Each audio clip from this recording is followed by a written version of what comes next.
Welcome to the Point. On this show, we'll talk with two relatively new members of the State House. Democrat Carol Glanville from Walker served a partial term after a special election.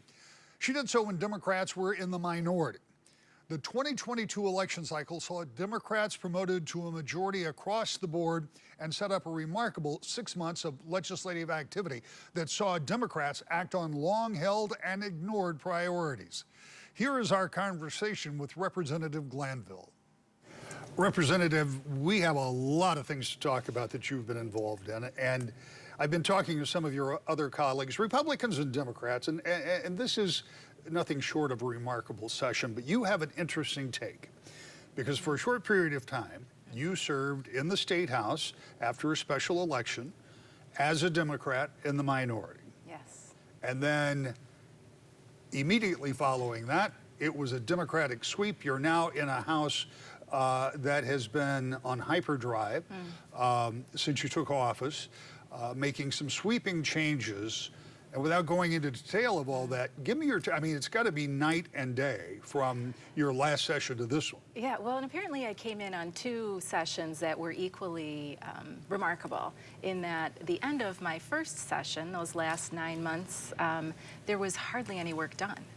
We were out of session for, I think, a record number of days. And so we came from a very light, a remarkably light workload into a remarkably heavy workload. So it's been exciting to turn the corner, come into January, and be doing work that we know the people of Michigan sent us to the legislature to do. Yeah. And the interesting paradigm there is when you talk about that light workload, and you're right, and that was largely because by that point in their tenure, that legislature had little to nothing that they could offer that the governor was interested in signing, and they had little or no interest in offering something the governor wanted to sign. I mean, there was just no cooperation. Sure, yeah. Yeah, it's unfortunate, you know, that we got to that point. But again, you know, we've seen now, like I said, since turning that corner into January, we are getting stuff done. And I think it's, you know, it's not just partisan work that we're doing. These are issues that have been in the hopper for years, that were taken up in one chamber or the other, and for whatever reason didn't get across the finish line. So I feel like the bulk of the work we've been doing is work that the people of Michigan are expecting and appreciate. And so it doesn't always look bipartisan on the vote board, but there's been a lot of bipartisan work behind the scenes to get us to where we are today. Yeah, and to be real clear, as an observer, and I appreciate the process, and I know that you guys do talk, but I've seen more partisan votes. I've seen more Democrat-only passages than I have seen in quite a while. And part of that is because you as a party had 40 years of pent-up issues that Republicans did not and were not going to take up, because in many cases they simply didn't agree. And in this case, they don't have to agree. So there is a lot going on. What does that do then? And I don't want to get too deep into this, because as we speak, the budget isn't done. As this airs, a budget presumably will be done. But what does that do then for the have-tos? If you have a lot of these things that you go it alone, but on things like the budget, particularly in the Senate, you have to have some Republican votes. Does that make it harder to get those votes, do you think? Or is it just part of the process? You know, I'm not in those conversations, so, and again, I've only been in for a short time, so I haven't been able to really even observe that process roll out very much myself. I would imagine it gives a little bit more leverage in terms of those conversations and what can get done there. But I don't know if it's any more difficult than it would be in a normal, so to speak. Well, besides all of that stuff, and besides the budget and all of that, you've been very busy. You've done a number of things. There are, and I sometimes think of them as simple things, but sometimes they're pretty important. One of the things that members have the ability to do is sponsor resolutions, and you did, for older, and I think it's Michiganians, right? It is. There was some debate. Michiganians Day that is back in May. But these resolutions are an opportunity to recognize a group or a cause or a date or commemorate and bring attention to. So, I mean, it really kind of gives you the power of the legislature to shine some light on, and this is the one that you chose. Yeah, absolutely. So prior to being elected, I did a fair amount of work with our community action organization here in Kent County, got to know the Area Agency on Aging pretty well, And so just really have come to appreciate the work they do and the support for our older Michiganians.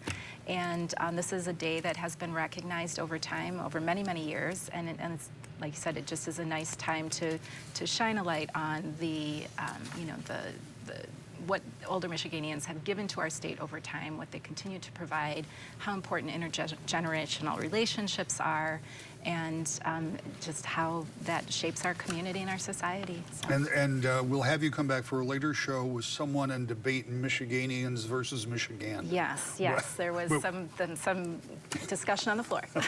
we won't have to be concerned about that. A lot of things going on. Gun control legislation has been a hot topic issue, and it's been one of those issues where Republicans and Democrats clashed.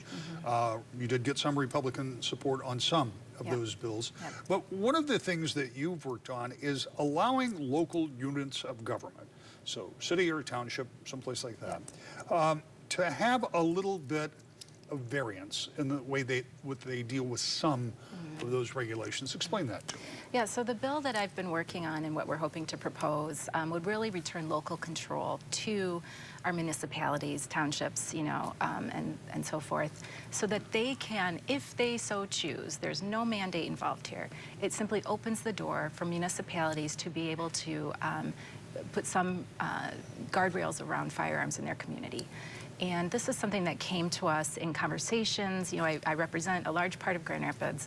It came to us in conversations with the city and with other stakeholders around what we might be able to do, what tools we might be able to provide for municipalities to have a little bit more flexibility in the way that they manage guns in their communities. And it's got the stakeholders we've spoken to across the spectrum really support this because, again, it is not a mandate.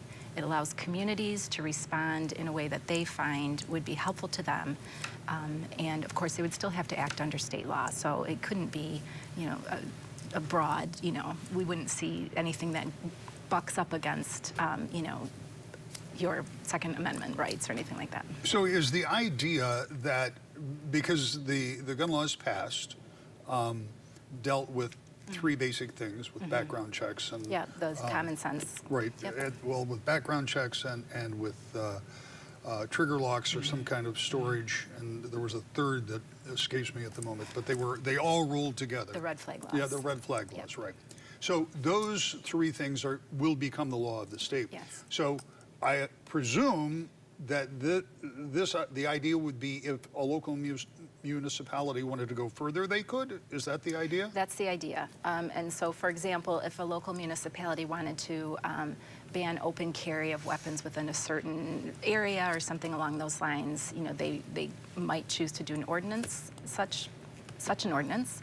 And if it meets state law, I mean, certainly if people were to challenge it, it would have to be written in such a way that it could pass muster.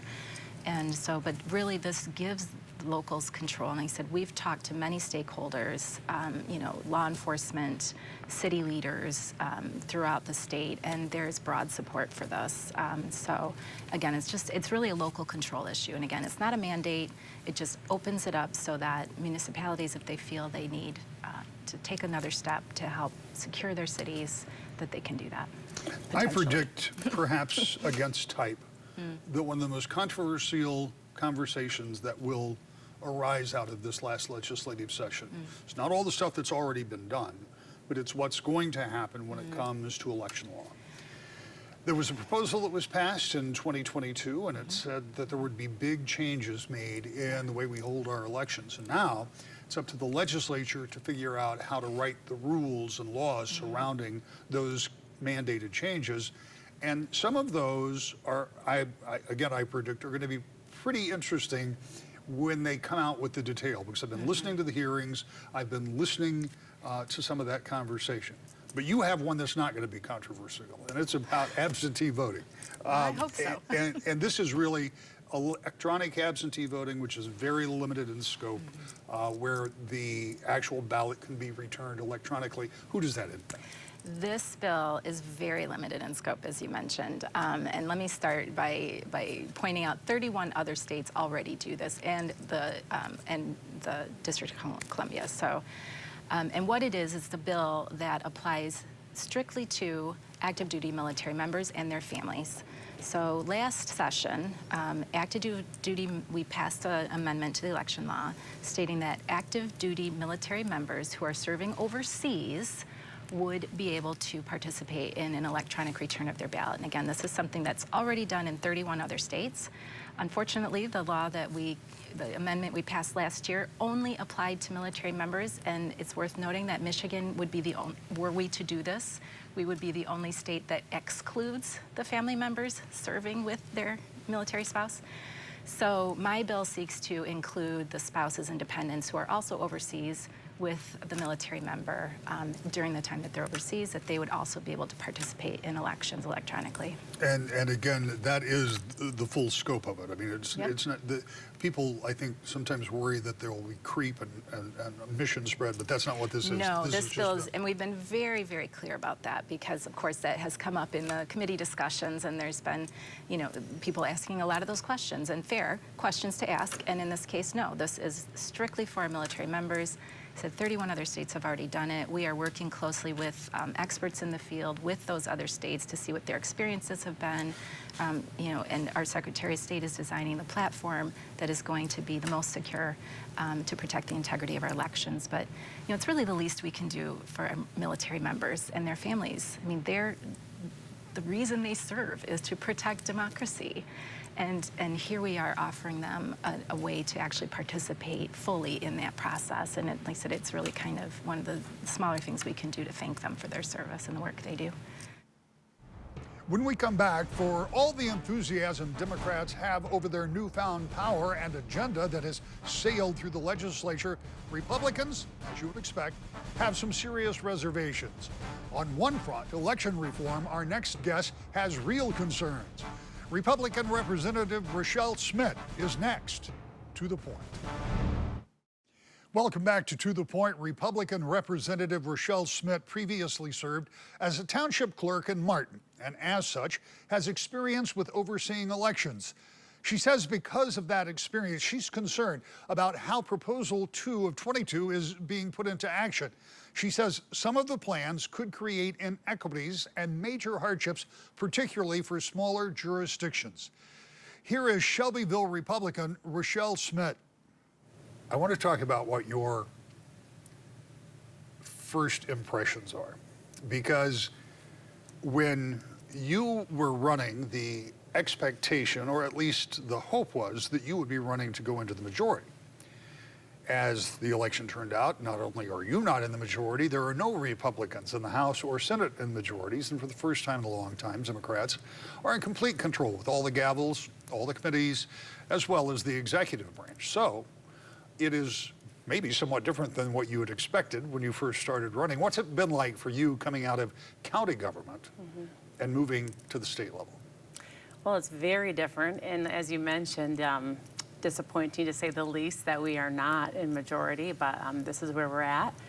The first 6 months has been very intense at times, somewhat chaotic, and obviously being new, my first term as a legislator, not fully understanding the proper process of it all, but enough to know that if this is how our state is operating in the government, this is a little bit scary, actually.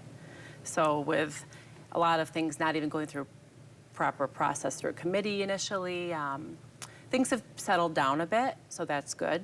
But you never can really be fully prepared until you're in it. So. Yeah, and part of the problem, and as we've heard other Republicans talk about, as we heard Democrats talk about when they were in the minority, is the agenda, the process. So while you're in the majority, you may well know what leadership is going to do. In the minority, you may not know until day of. Correct. Yeah, a lot of times day of. Yeah, and so that makes planning ahead a little more difficult. Tell me a little bit about your background. Not that we didn't talk about this when I interviewed you when you were running, but it's important for the next part of our conversation. Prior to going to the State House, what did you do? I was a former township clerk for Martin, that is in Allegan County, small rural community. I was a clerk there for 7 years. And as such, pretty familiar with elections. And because of that experience, you end up on a committee that is looking at elections. And let me set the table a little bit. The Prop 2, I believe it was, that was passed in 2022 Two. made some pretty significant changes to the way we vote. This is after we already had no reason absentee ballots. You had in-person day of registration. Those things were already in place. But now we're going to have a total of 9 days, according to these bills, of in-person voting. And I've listened to the hearings. In fairness, I've been seeing the Senate more than I have the House. But it's not just 9 days, if I understand it. There could be municipalities or others that make it longer than 9 days. I mean, there's a lot going on with elections. As somebody familiar with and somebody who has had to administer elections, what's your take as you see the implementation of Prop 2 and whatever add-ons there might be? Mm-hmm. It is. It's a huge, monumental change in our whole election process, actually, with this adoption of Proposal 2, 22. And we knew it was going to be a lot. I'm glad for my experience being on this committee as a former clerk as well. I am the minority vice chair on that committee. I wish I could have been a little bit more involved in the process. Unfortunately, that isn't the way it has been. However, I have some concerns with it, with how quickly and how much of a rush that it has been to just get it implemented. And as I mentioned, it is such a drastic change from what voters are used to, our clerks are used to administering, and it's not only just the minimum of 9 days of early voting, but could be potentially up to 29 days, depending on if that municipality or jurisdiction wants to contract and offer that many days. It is up to them if they want to choose to do so, but that could present some challenges. So does one community get 9 days and another 29 days? And if so, how is that not disenfranchising voters or certain areas that will offer that? One of the things I never gave any consideration to when this was being talked about in the election cycle last was that, okay, we're going to give in-person voting. You're going to be able to go to a poll and cast your votes at least 9 days. I never heard anything about 29 days, but it's up to 29 days. But there aren't very many polling places that can accommodate that because you use schools, you use in some cases libraries, I guess in some cases churches.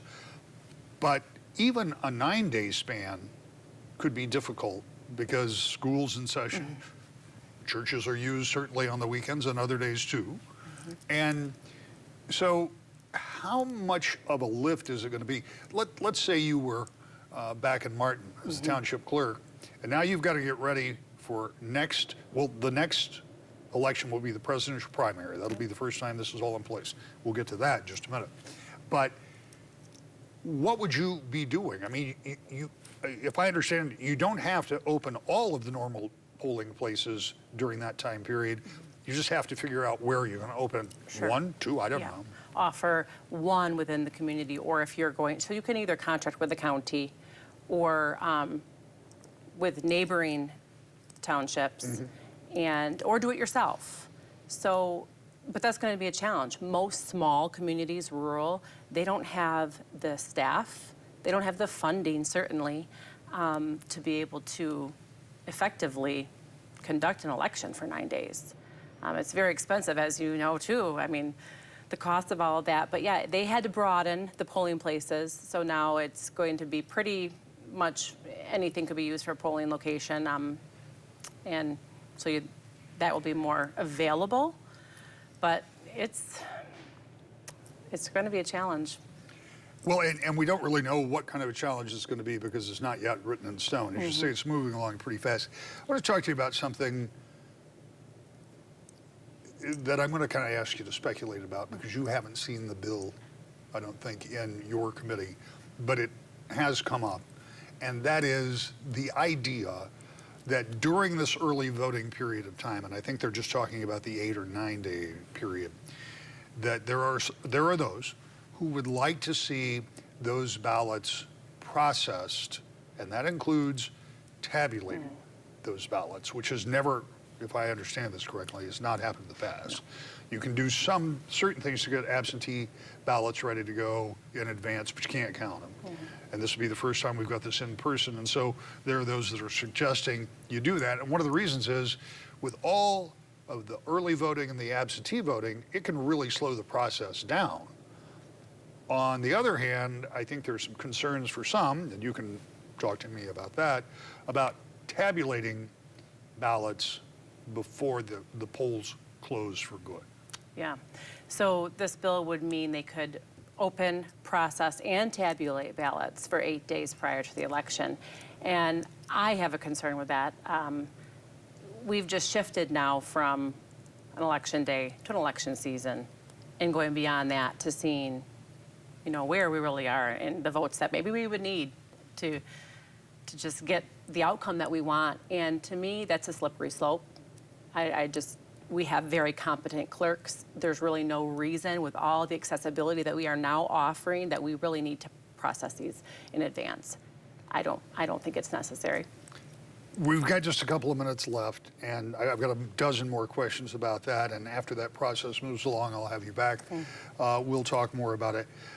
One of the complications is going to be for the next election, the primary election, is that if you're going to have polling available 29 days out, you've got to have ballots out 45 days in front of that election for overseas votes, and I think 40 for absentee. Trying to remember how the clerks have schooled me over the years. But Democrats want to move up the presidential primary. Right now, they would have to adjourn early or make a deal with Senate Republicans because they did not achieve immediate effect. But without going through all of that, because I only got a minute and a half left, if that happens, if that date moves up to February 28th, that means ballots are going to have to start being processed in December sometime, maybe even earlier. What kind of pressure is that going to put on clerks when they've got this new overlap of implementation bills, the bills that make it happen? How much strain is that going to put on? It's a big concern. I've been traveling all around speaking to all the clerks, and that is a huge part. In the rural areas especially, many of them are part-time. So now you're asking of them to be working full-time during the holiday season where they're not even getting paid for that necessarily, salary-wise. And I think it's problematic, but this is where we're at. I've got about 20 seconds left. Is part of the answer, and I know that it will not be coming from Republicans, but is part of the answer getting more financing out to clerks around the state to try to implement this? Definitely. Yep. In every legislature, there are those in the majority and those in the minority. The majority almost universally says they're willing to work with anyone that will work with them. That generally means if the minority party will go along with the majority, that's good with them. The minority party almost universally says that they're being shut out and ignored. That generally means the majority is going to pursue their own agenda, not that of the minority. In all, though the legislature is much changed from the way it has looked for decades, one thing holds true. When you hold all of the gavels of power, Democrats or Republicans, you'll set and pass the agenda with or without your minority partners. We'll see you next week. To the